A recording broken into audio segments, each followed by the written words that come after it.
নমস্কার বন্ধুরা, শ্রাবণীস রান্নাঘরে সবাইকে স্বাগত জানাই। আজকে যে রেসিপিটা দেখাবো সেটা অনেকের পছন্দ আবার অনেকের অপছন্দ, কারণ এই তেতো করলা খেতে অনেকেরই ভালো লাগে না। কিন্তু আজকের এই রেসিপিটা দেখার পর তাদের মত কিন্তু বদলে যাবে। এত সহজ, এত টেস্টি, একবার বানালেই বুঝতে পারবেন। তাই ভিডিওটা শেষ পর্যন্ত দেখার অনুরোধ রইল, যাতে আপনারা প্রত্যেকটা স্টেপ ফলো করতে পারেন। চলুন তাহলে রেসিপিটা শুরু করা যাক। প্রথমে আমি করলাগুলোকে এরকম গোল গোল করে কেটে নিয়েছি, আর মাথার দিকটা দুভাগ করে নিয়েছি। মাথার দিকটা সরু দিক থাকে। এবার আমি করলাগুলোকে পরিষ্কার করে ধুয়ে কড়াইতে আমি লবণ দিয়ে অল্প জল দিয়ে সেদ্ধ করতে বসিয়ে দিয়েছি। এই করলা চচ্চড়ির মধ্যে দেব কাঁচা লঙ্কা, চালমগজ, কালো সর্ষে আর তিল।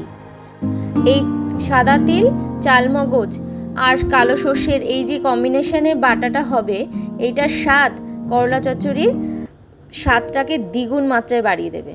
এবার করলাটাকে ভালো করে জল থেকে ছেঁকে চিপড়িয়ে নিয়েছিলাম। তারপরে আমি এটাকে নুন হলুদ দিয়ে মাখিয়ে নিয়েছি, দিয়ে এবার ছাকা তেলে ভেজে নেব। এই তিতো ভাবটা অনেকটাই কমে যাবে, যেহেতু আমি জল ফেলে দিয়েছি। সব করলাগুলোকে ভাজা হয়ে গেছে। ওই তেলটার ভিতরে আমি কালো জিরে ফোড়ন দিয়ে ওই পুরো বাটা মশলাটা দিয়ে দিলাম। বাটা মশলার বাটিটা ধুয়ে এবার জলটা দিয়ে দেব। তেলটা পাল্টানোর কোনো প্রয়োজন নেই, তিতো একদমই হবে না। এর মধ্যে দিয়ে দেব খুব সামান্য পরিমাণে হলুদ আর লবণ। যেহেতু আমি এখানে কালো সর্ষে বাটার সময় লবণ দিয়েই বেটেছি, তাই অল্প করে লবণ দিয়েছি। বেশি কষাবো না, অল্প করে মিষ্টি দিবেন, খুব সামান্য।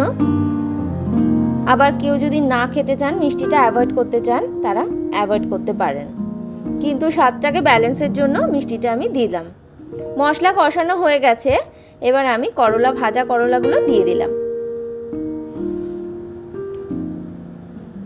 এখন আর কিন্তু জল দেওয়া যাবে না।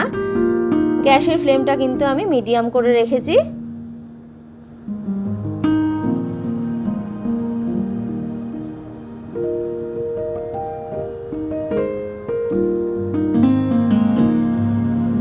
অল্প আছে, আস্তে আস্তে এই করলাটা ফুটবে।